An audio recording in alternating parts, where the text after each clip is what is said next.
Selamat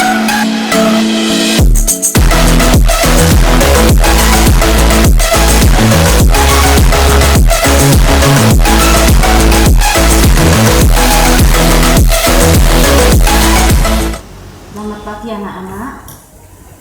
Di sini Bu Indra akan menjelaskan tentang cara kerja dari pemeriksaan hemostasis. Kalau kemarin teorinya sudah, sekarang untuk prakteknya supaya kalian mempunyai gambaran. Di sini Bu Indra jelaskan untuk masa pembekuan OB glass, metode OB glass. Untuk alat yang harus disediakan yaitu berupa OB glass, kemudian lancet dan autoclave, stopwatch, kemudian alkohol swab dan kapas kering. Itu untuk yang masa pembekuan. Kemudian yang kedua nanti yang Bu Indra demonstrasikan yaitu masa perdarahan IV. Alatnya berupa kertas saring, kemudian lancet dan autoclave, alkohol, kapas ditambah dengan sphygmomanometer. Langsung saja Bu Indra akan jelaskan untuk masa pembekuan OB glass. Pertama kali kita siapkan untuk pasiennya, kita ambil pada ujung jari, boleh kanan boleh kiri, ujung jari kedua, 3 dan 4, kita alkohol dulu, kita sterilkan, kemudian kita siapkan lancetnya, kemudian kita tusuk di permukaan ujung jarinya, kemudian jangan lupa tetes darah pertama dihapus supaya tidak bercampur dengan cairan jaringan. Mulai darah keluar, stopwatch kita nyalakan. Kemudian tetes darah pertama kita tetes darah berikutnya, maksudnya kita teteskan pada OB glass di tetes darah pertama. Kemudian kita lanjutkan, kita teteskan lagi 1 tetes di tetes darah yang kedua, ditanda pada OB glass.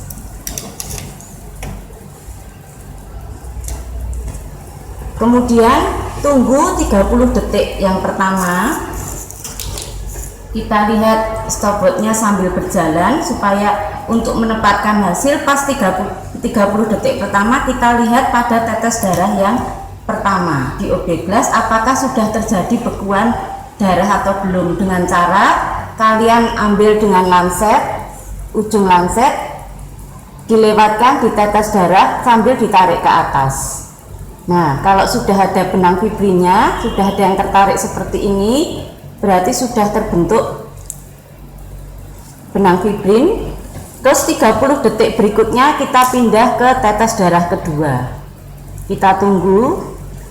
Cara untuk pengamatannya sama seperti tadi, yaitu kita ambil ujung lancet, kita sentuhkan di tetes darah, kemudian ditarik ke atas pas 30 detik kedua. Kalau belum ada, kita tunggu lagi 30 detik yang ketiga.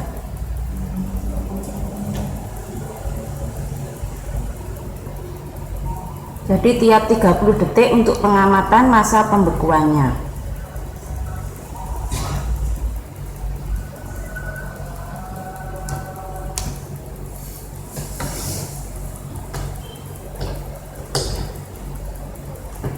Kita amati lagi di 30 detik yang ketiga, sudah ada yang ikut seperti ini, berarti sudah terbentuk benang fibrin.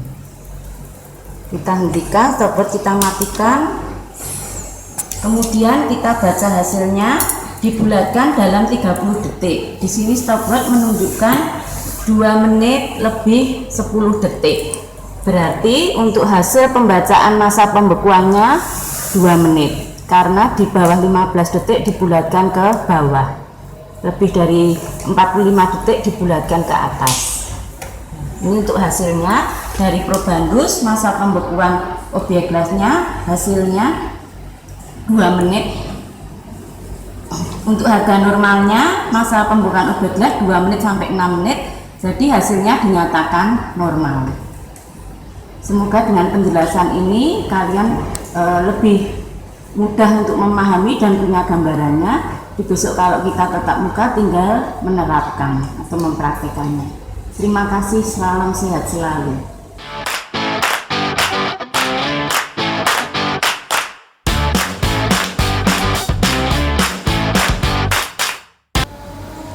Sekarang Bu Indra lanjutkan untuk pemeriksaan hemostasis pada masa perdarahan IV. Pada masa perdarahan IV kita perlu probanus, yaitu untuk pengambilannya pada di bawah poler lengan bawah ya. Pertama kali pasien diberi sphygmomanometer dulu, kemudian diberi tekanan pada 40 mm Hg, distabilkan 40 mm Hg. Distabilkan dengan tekanan seperti ini, kemudian disiapkan untuk kapas alkoholnya ya, alkohol swabnya diambil 3 baris di bawah lipatan lengan ya. Diperhatikan tidak boleh pada vena, kemudian diusap melingkar, terus siapkan untuk lansetnya. Nah, kemudian pada saat darah mulai keluar, stopwatch dinyalakan. Pada saat 30 detik yang pertama, nanti kalian lakukan penghisapan dengan menggunakan kertas saring, tapi dengan kriteria pada tetes darah pertama nanti kalau diameter yang terbentuk tidak ada 5 mm harus dilakukan pengulangan. Jadi tadi mulai tetes darah pertama keluar, stopwatch dinyalakan, kemudian kalian hisap. Untuk cara menghisapnya seperti ini, dihisap sampai darah habis. Nah, ini di 30 detik yang pertama. Kemudian dibiarkan. Nah, ini sudah lebih dari 5 mm, maka boleh dilanjutkan untuk pemeriksaan selanjutnya atau penghisapan selanjutnya. Kita tunggu 30 detik yang kedua. Stopwatch menunjukkan di 1 menit. Pada waktu 1 menit kita hisap lagi di bagian yang darah itu tadi keluar, sambil diperhatikan untuk sphygmomanometernya harus dalam keadaan stabil 40 mm Hg. Dihisap sampai habis lagi.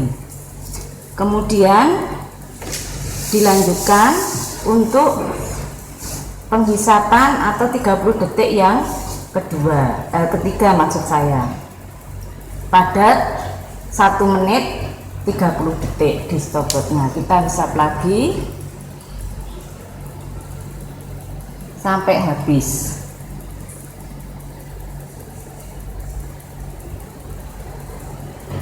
Kemudian kita jauhkan, kita tunggu lagi 30 detik yang keempat.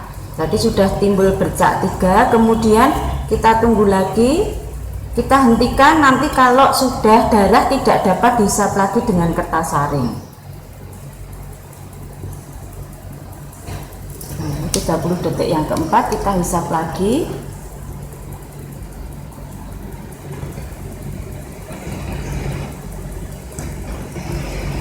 Masih dapat terhisap, maka kita lanjut lagi sampai 30 detik yang berikutnya atau 30 detik yang ke-5.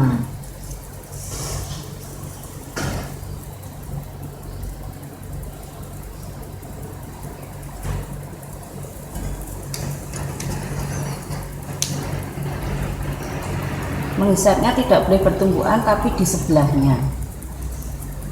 Nah, sudah tidak ada yang terhisap, kita matikan stopwatchnya.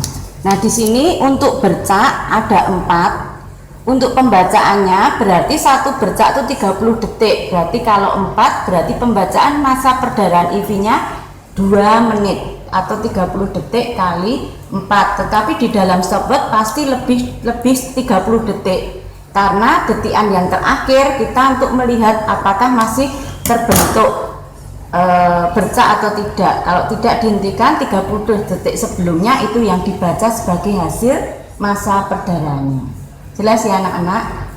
Semoga dengan penjelasan ini kalian lebih paham dan besok tinggal menerapkan pada saat tatap muka. Terima kasih, salam sehat selalu.